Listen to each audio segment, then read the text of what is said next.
แกงกา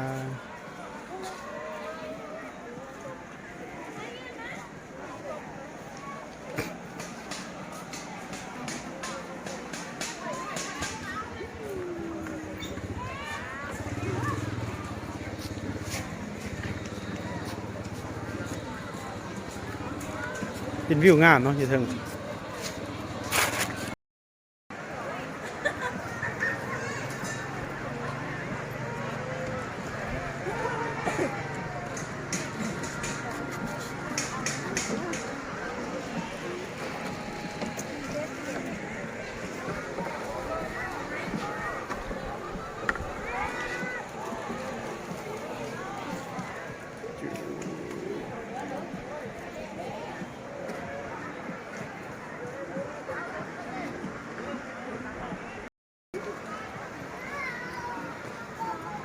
สบายดีท่านผู้ชมถือว่ามื้อนี้เราก็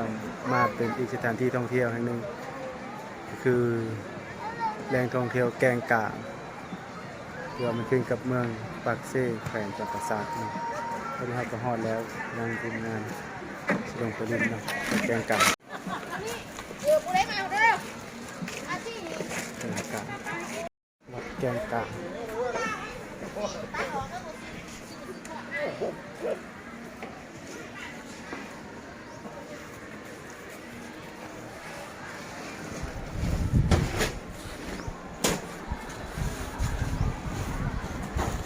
แกงกลาง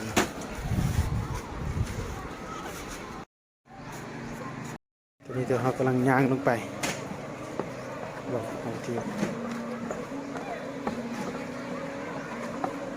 คนมาหลายนะเพื่อประดับด้วยการติดดอกไม้เอ้ยนิกกี้ยูไซนี่ยิ้มแน่ไทยอันนี้นักกีฬาลงไปเลยโอ้ยแต่มีไฟกระจูดมาดิบ้านอย่างแกงก่างวะล่ะ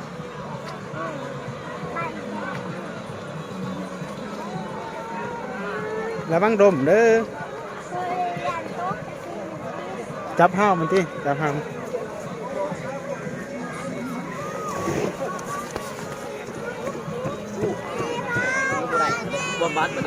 า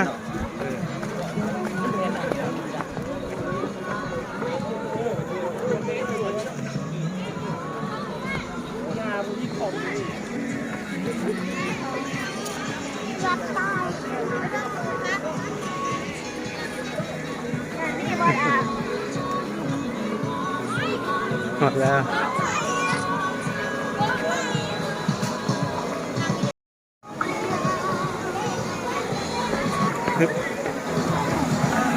คนหลายขนาดคนหลาย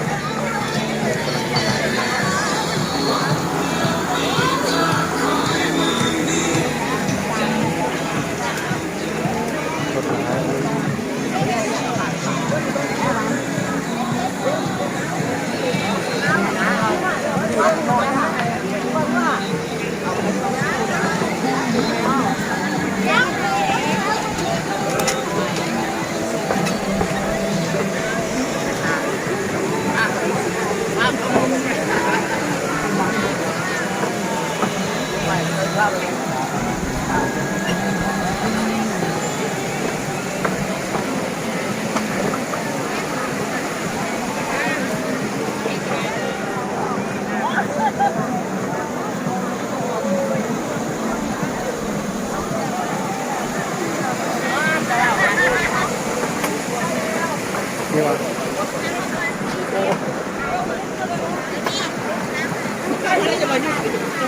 นี่ละมานะ